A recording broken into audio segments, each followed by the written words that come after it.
Lectura del libro de Ezequiel, capítulo 36, versículos 22 al 36. Por eso, dile al pueblo de Israel que yo, su Señor y Dios, he dicho: pueblo de Israel, no lo hago por ustedes, sino por causa de mi santo nombre, el cual ustedes profanaron entre las naciones a las que fueron llevados. Pero yo santificaré la grandeza de mi nombre, el cual ustedes profanaron entre las naciones. Y cuando delante de sus ojos yo sea santificado en medio de ustedes, las naciones sabrán que yo soy el Señor. Palabra de Dios el Señor. Yo los recogeré de todas las naciones y países, y los traeré de vuelta a su tierra.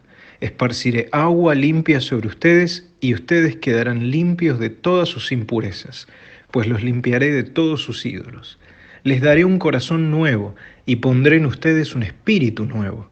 Les quitaré el corazón de piedra que ahora tienen, y les daré un corazón sensible.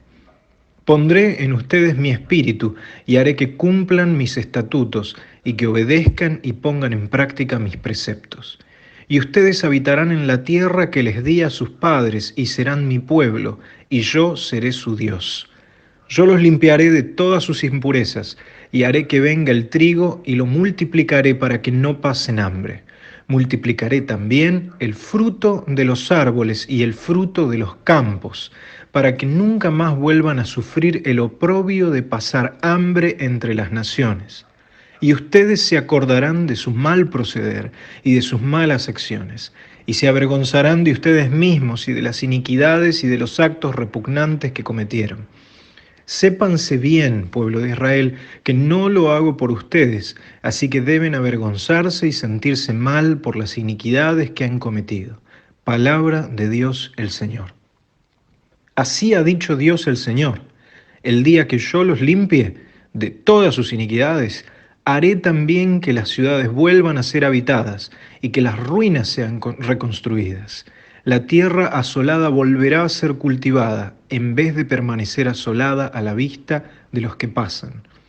Entonces se dirá: esta tierra que alguna vez fue asolada ha llegado a ser como el huerto de Edén. Estas ciudades que habían quedado desiertas y asoladas y en ruinas, ahora están fortificadas y habitadas. Entonces las naciones que hayan quedado a su alrededor sabrán que yo reconstruí lo que fue derribado y planté lo que estaba desolado. Yo, el Señor, lo he dicho y lo haré. Muy buenos días a todos, queridos amigos, hermanos, hermanas. Buen domingo.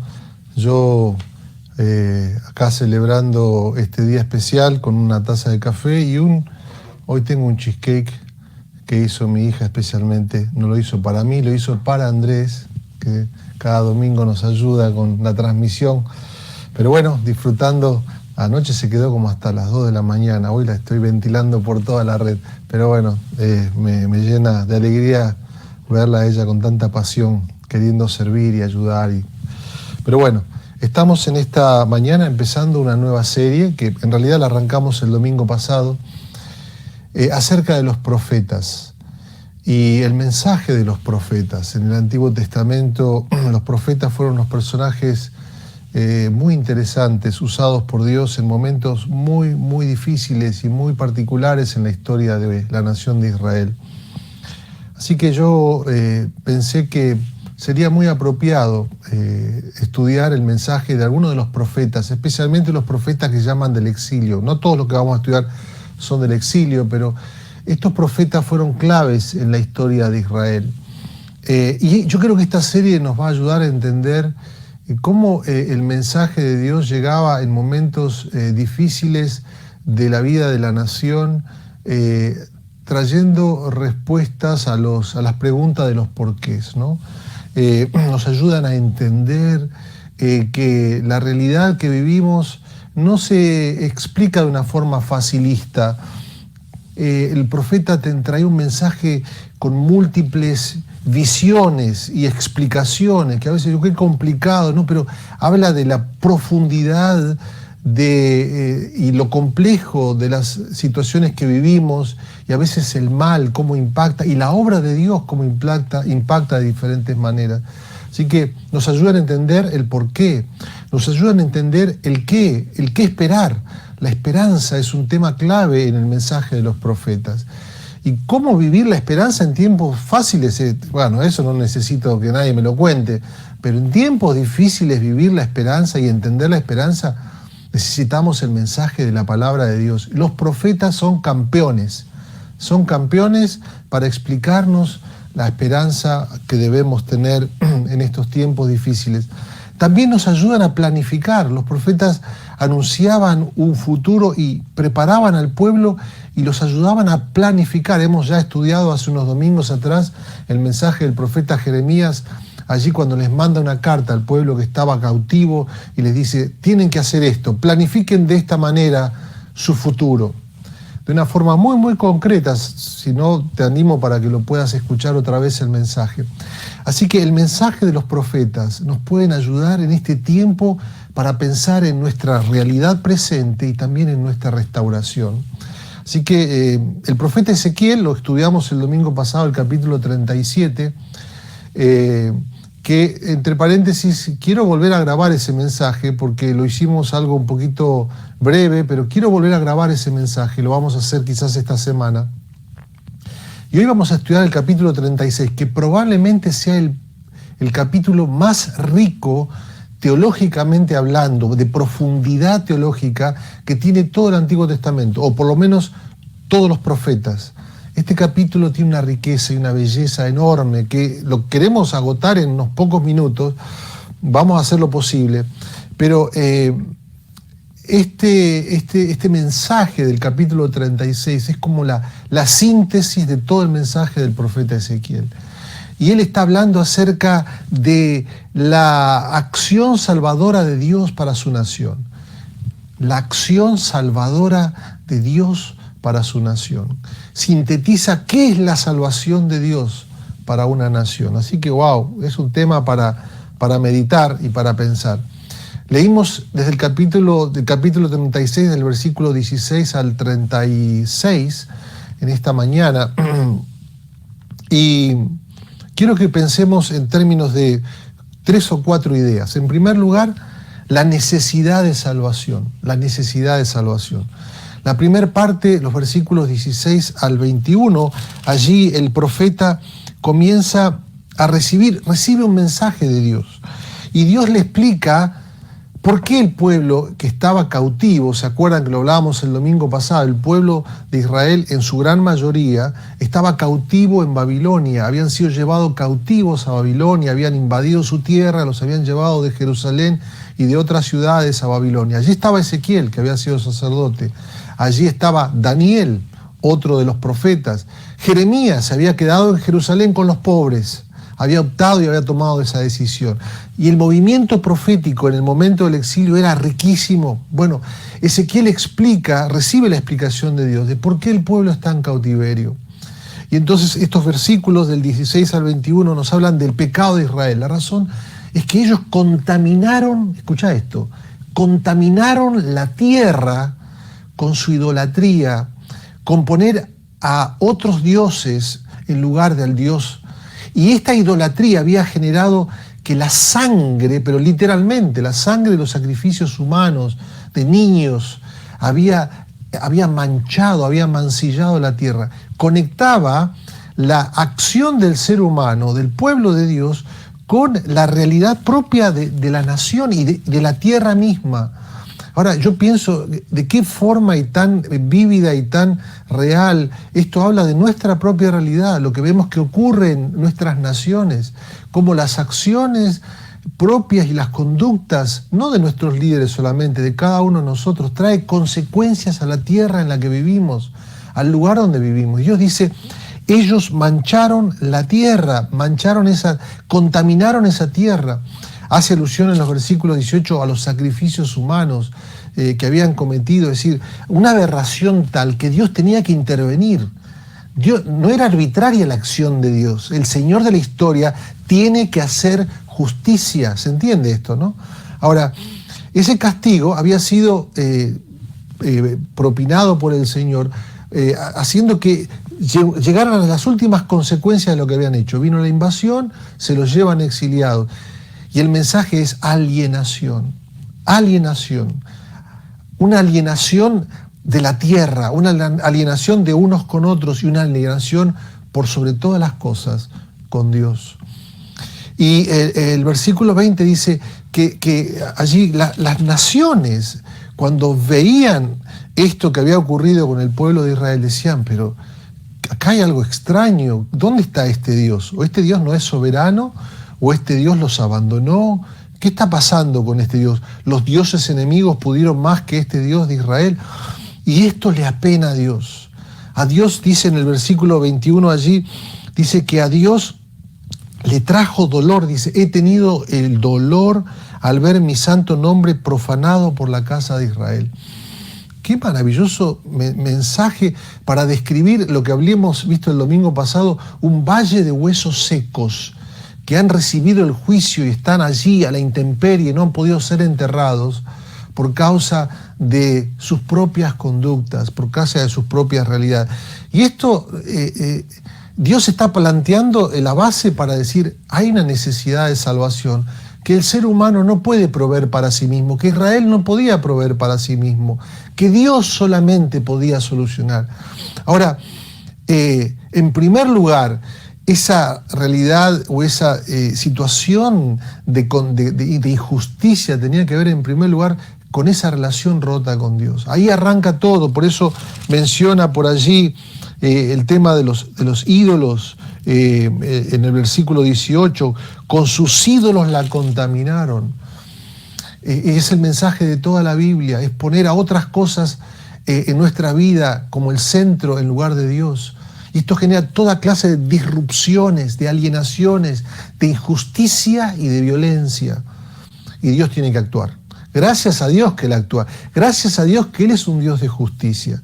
Y este es el mensaje de la primera parte. Necesitamos salvación. En segundo lugar, la motivación de la salvación. Dios dice, yo voy a intervenir. Y los versículos 22 al 23 hablan de esa motivación. ¿Y cuál es la motivación? Dios dice, no hago por ustedes, dice, no lo voy a hacer por ustedes, oh casa de Israel, sino por causa de mi santo nombre, el cual ustedes profanaron, ustedes entre las naciones donde lo había llegado, y santificaré mi grande nombre, profanado entre las naciones, el cual profanaron, ustedes en medio de ellas, y sabrán las naciones que yo soy Jehová, dice Jehová el Señor, cuando sea santificado delante de sus ojos. Está diciendo que la motivación de esa salvación no somos nosotros, en primer lugar es Él mismo. Y parece que Dios egoísta, no. Acá hay una coherencia absoluta y total con el orden, con el orden que Dios ha establecido en la creación. Dice Él, la razón de la salvación soy yo mismo. Yo voy a santificar mi nombre, yo voy a mostrar quién es aquel que gobierna sobre todas las cosas. Él va a restaurar un orden que ha sido roto. Hay un orden de prioridades.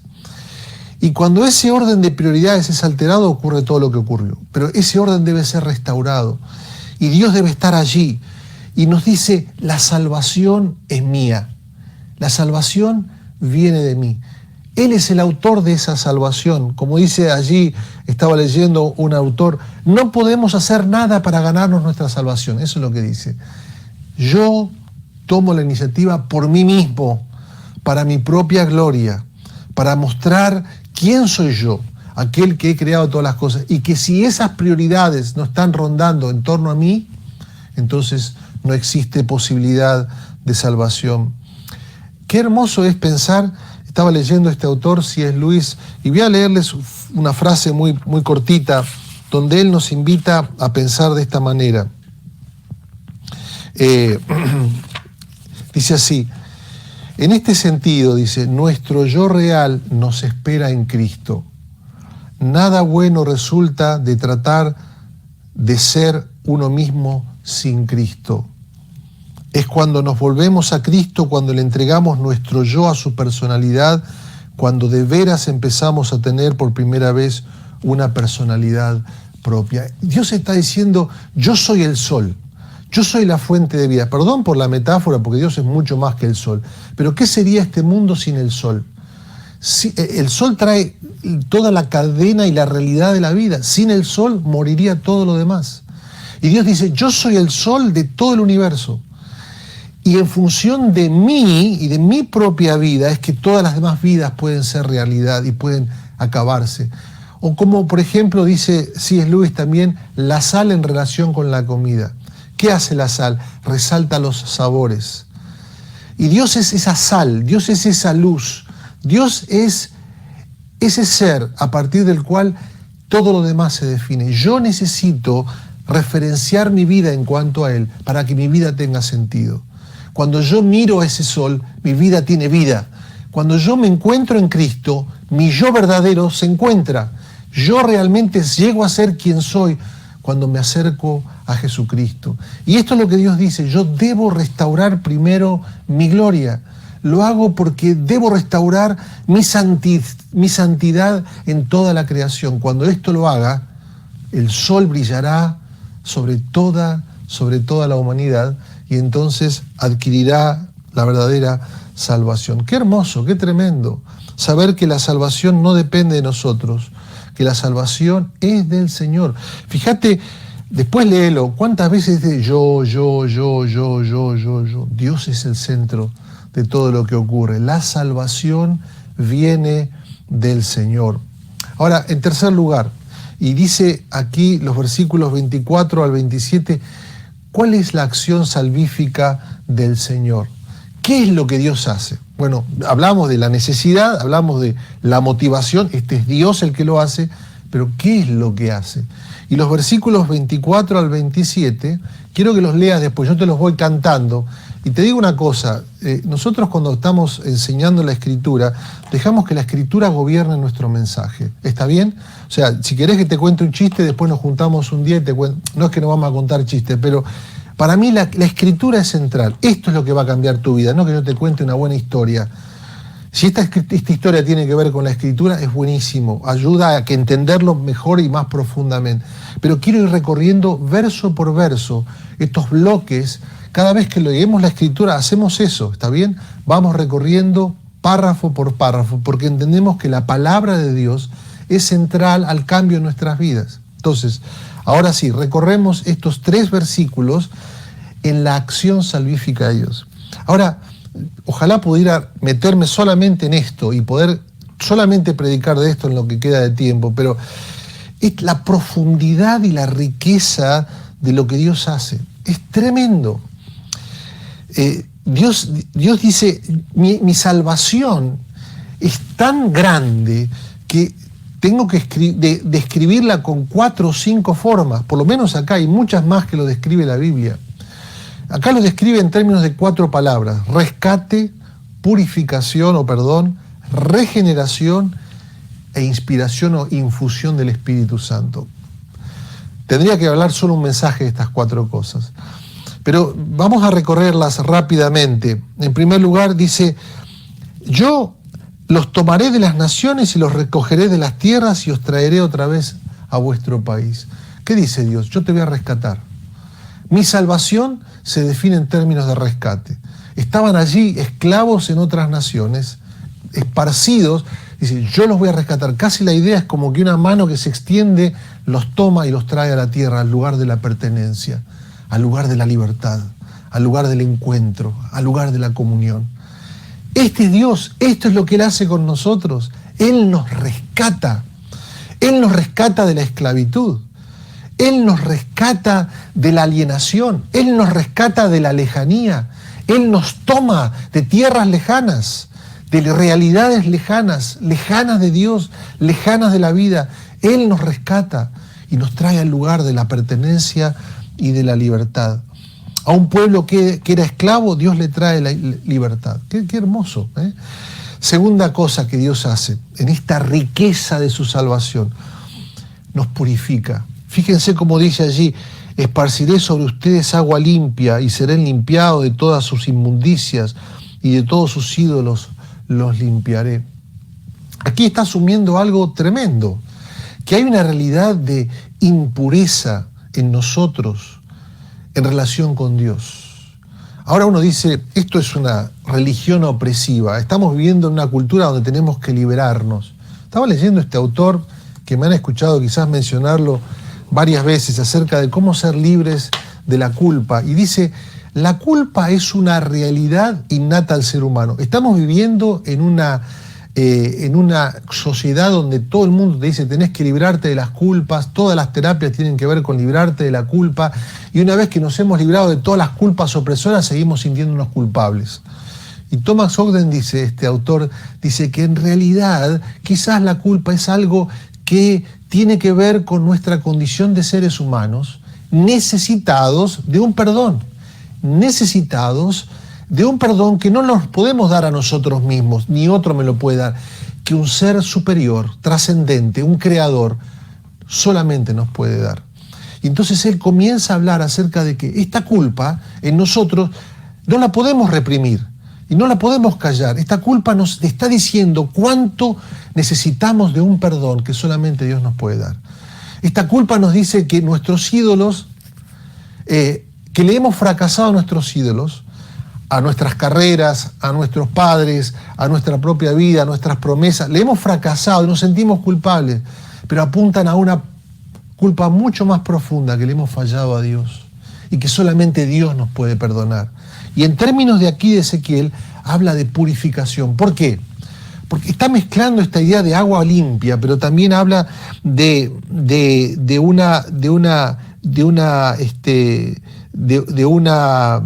una inmundicia que Dios puede remover, y hace alusión a los sacrificios que habían en el templo. Dios había instituido la restauración del perdón sobre una vida a través del sacrificio de un animal, y ese sacrificio prefiguraba el sacrificio de Cristo. Cristo ha muerto en una cruz, en mi lugar, para pagar por mi culpa. Este es el mensaje de toda la Escritura. No importa cuán disruptivo podía ser a ese pueblo, lo sigue siendo hoy. Y todo el mundo está buscando otras metáforas para hablar del sacrificio de Cristo. Qué buen ejemplo, aquello y lo otro. Pero ¿sabes qué? Se resume una y otra vez en esta verdad. Dios, qué misterioso. Dios ha pagado por nuestra culpa en Cristo Jesús. Envió a su propio Hijo para traernos a nosotros el perdón, la justificación delante de Él. Ojalá pudiera hablar mucho más de esto, pero necesitamos ese perdón. Y Dios me dice que esa salvación involucra el perdón de Dios, la justificación de nuestras vidas en Cristo Jesús. Tercero, vos necesitas ser justificado. Yo necesito continuamente ser justificado.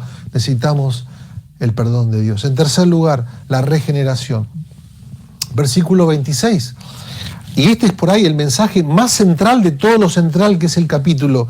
Dice así: y pondré dentro de ustedes mi espíritu y haré que anden en mis estatutos y guarden mis preceptos y los pongan por obra. Antes, les daré un corazón nuevo y pondré espíritu dentro de ustedes y quitaré de ustedes corazón de piedra y pondré un corazón de carne y les daré un corazón de carne. Está hablando de una regeneración. Está hablando de este Dios que no hace una reforma, hace una regeneración, nos hace nuevas criaturas. Dice, aquel que está en Cristo, nueva criatura es, las cosas viejas pasaron, y aquí todas son hechas. ¿Sabe lo que decía C.S. Lewis? C.S. Lewis decía así, se lo voy a leer, porque me parece fascinante. Dice así, lo que Dios viene a hacer, Dios se hizo hombre para convertir criaturas en hijos, no simplemente para producir hombres mejores, sino para producir una clase nueva de hombres y mujeres.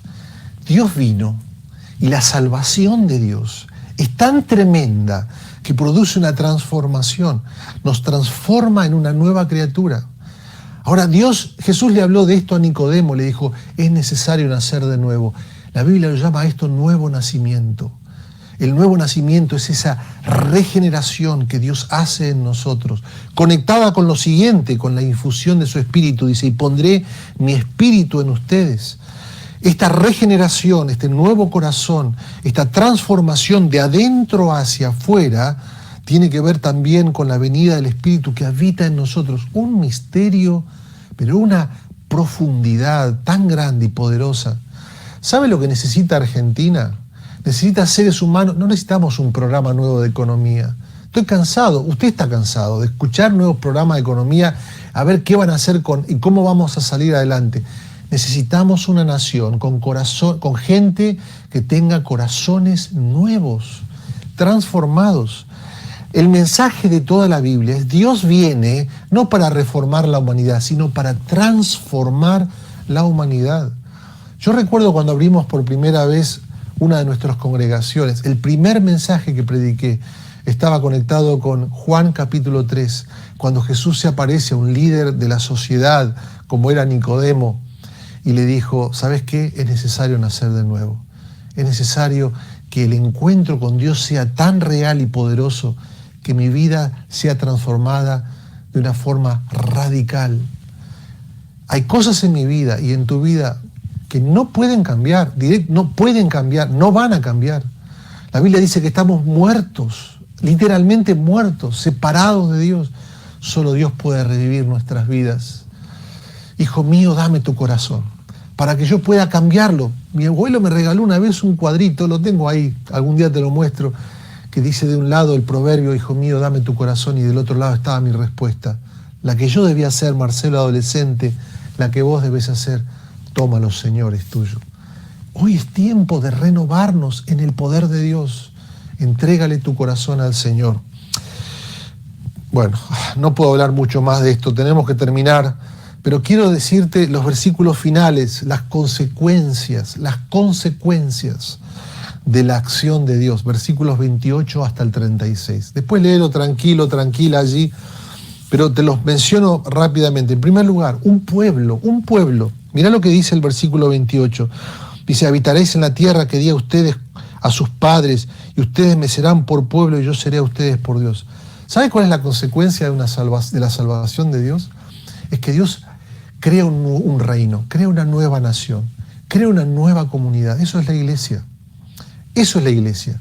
Después va a hablar de otras consecuencias, pero si no está la iglesia, si no hay una nueva comunidad, una nación no puede cambiar. Mira, vos podés ser cristiano o no cristiano y tener un montón de ideas buenísimas de cómo cambiar este país, pero si no está la iglesia y si no hay una comunidad en una sociedad, si no hay una iglesia en un barrio, en una ciudad, en una provincia, si no está la iglesia en una nación, no hay posibilidad de cambio. Si es un destino mesiánico, Dios así lo estableció. La iglesia es el factor y el agente de cambio en una nación, en una sociedad. Por eso, ¿sabe cuál es el mensaje que tenemos como iglesia? Plantar iglesias. Comenzar congregaciones allí donde no hay. Comenzar congregaciones en cada manzana, en cada esquina, en cada barrio, porque sabemos que ahí está la reserva de transformación que Dios tiene para una nación. Dice: yo voy a formar un nuevo pueblo en la tierra. Dios está generando no nuevos corazones, nuevas familias, nuevas comunidades que viven para Dios y viven para el prójimo, pero de una forma pública y evidente. Dice: yo voy a establecer otra vez mi pacto. Mira el versículo 29 al 30, otra consecuencia. Comienza a haber productividad. Dice el versículo 29: os guardaré de sus inmundicias, llamaré al trigo y multiplicaré, y no os daré hambre. Multiplicaré asimismo el fruto de los árboles, el fruto de los campos, para que nunca más reciban oprobio de hambre entre las naciones. Argentina, 40% de la población en pobreza. Un país que tenía que producir alimentos para 300 millones de habitantes. Nos estamos muriendo de hambre. ¿Qué está pasando? No, es el programa económico, no son los gobernantes. ¿Sabe lo que pasa? Necesitamos un nuevo corazón, necesitamos una nueva comunidad, y entonces una coherencia va a haber en nuestra ética de trabajo, en nuestra forma de trabajar. Vamos a trabajar para que la tierra produzca y no para que haya un monocultivo que rompa con todo el equilibrio que tiene que haber ecológico en nuestra sociedad para ganancia de unos pocos. Necesitamos un equilibrio, y ese concepto y esa idea de equilibrio viene cuando el Espíritu de Dios viene a nuestra vida, transforma nuestros corazones. ¿Me entendés lo que te digo? Entonces habla de una productividad, una consecuencia, es decir, hay trabajo, hay equilibrio, hay orden, hay armonía, hay shalom de Dios. ¿Vos tenés una idea de cómo el trabajo tendría que ir? Bueno, primero viene el encuentro con Dios, primero corazones transformados, pero qué maravilloso es encontrar que Dios cuando entra a la vida no dice, bueno, muchachos, aguanten hasta que yo vuelva otra vez y se vayan al cielo. No. Tiene que haber consecuencias en tu trabajo, en la forma de trabajar, en tu ética, en tu visión transformacional. En este tiempo de pandemia, cuando todo el mundo dice esto viene terrible para el tema del trabajo, para la productividad de nuestra nación, más que nunca la iglesia debe confiar, vos tenés que confiar, seas cristiano o no, te aliento a que confíes en la esperanza de un Dios que hace que la tierra produzca cuando una vida se pone en coherencia y en armonía con Dios. Tengo que terminar. Mira la conciencia, en tercer lugar, una consecuencia más. Uy, cómo se me va el tiempo, perdóname. Hoy me tomo un momento más. Conciencia. Dice el versículo, es maravilloso, dice, yo les guardaré todas sus inmundicias, 31, y acordaréis de vuestros malos caminos y de sus obras que no fueron buenas, y se avergonzarán de ustedes mismos por sus errores, por sus pecados. No lo hago por ustedes, dice el Señor. Sépanlo bien, avergüéncense y cúranse de confusión por sus iniquidades. Dios está diciendo algo, parece duro lo que está diciendo, dice, pero esta nueva sociedad, este pueblo que se levanta, se va a levantar con un espíritu de humildad. Me hace acordar a Pablo. San Pablo había sido perseguidor de la iglesia y fue el apóstol más importante que tuvo la humanidad, el más importante. Y Pablo decía, yo que soy apóstol y no soy digno de ser llamado apóstol porque perseguía a la iglesia de Jesucristo. Pablo podía decir, yo hice todas estas atrocidades en mi pasado, no con culpa, pero con un sentido de humildad, que si estoy en este lugar no es por mis propios méritos, es por lo que Dios ha hecho por mí, por la gracia de Dios. Por eso estoy en el lugar donde estoy. Y dice Dios aquí, dice, se avergonzarán de su pasado, pero no para sentirse culpable, sino para recordar que si hoy estás aquí es por la gracia de Dios. Te vas a acordar siempre de dónde Dios te ha sacado. Trae humildad a tu vida y también trae un sentido de seguridad, que si Dios te lo ha dado, lo que Dios te ha dado, nadie te lo va a quitar. Lo que vos te ganaste, te lo puede quitar otro, pero lo que Dios te ha dado, nadie te lo va a quitar. Y esto es lo que dice la nueva nación, el nuevo pueblo que está Dios formando, es un pueblo seguro de sí mismo. No seguro porque otro se lo ha dicho, no porque yo me lo voy a decir también a mí mismo, sino porque Dios se lo ha dicho. Y Dios dice, la clave de esta seguridad está en recordar siempre de dónde venís. De esa historia tan triste sin Dios. No te lo olvides, una y otra vez, ese testimonio es la marca en tu corazón, porque eso trae seguridad a tu forma de vivir en el presente y en el futuro.